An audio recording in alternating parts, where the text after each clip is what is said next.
We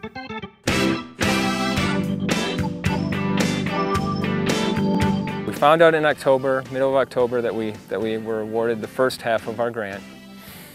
In November, Jill Van Winkle, a trail specialist from IMBA, came out, and she and I walked a few times through this entire area, talked about what it was that I was looking for, what I wanted for the team, but also for the community.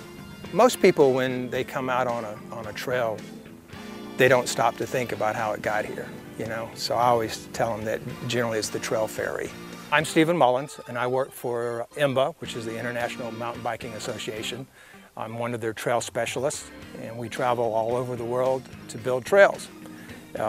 We do everything from nuts to bolts, from design and layout, concept, to the actual construction, which is what I'm doing on this job here in Ripon.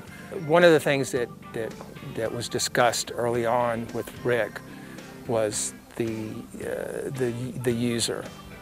We have to know who our users are, and we work very closely with him to find out exactly what he's looking for in the trail, what he wants and what his needs are.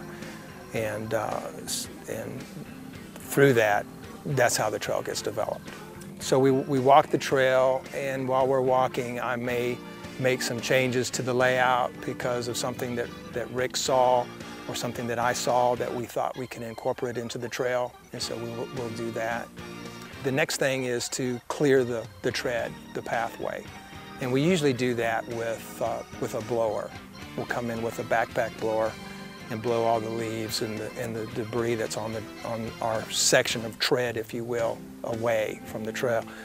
If you see where here it's all dirt, and at one time it was covered with leaves and limbs and debris and rocks and whatever. And so a lot of the volunteers from the cycling team and from the local community would come out, and they would help to do that portion, to do the clearing.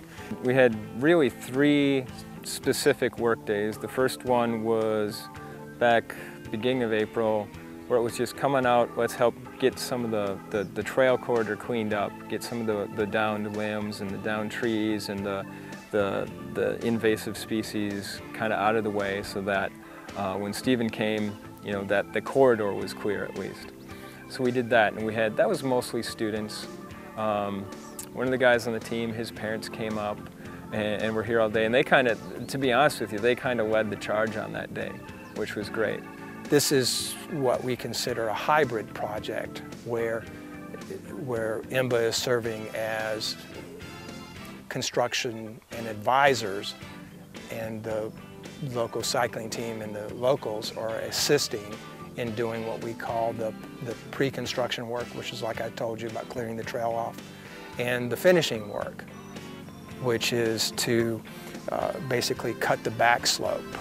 If you, on some of the shots you may have, you'll see where the back slope is cut at a 45-degree angle, basically, and that helps to prevent erosion.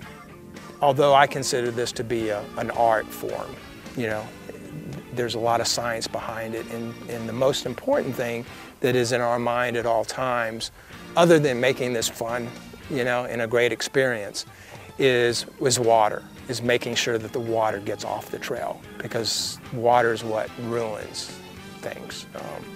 You know, the Grand Canyon is an example of erosion over a long period of time, and we don't want that to happen here. So we have certain techniques that we have to follow to ensure that that doesn't happen, that we get water off the trail.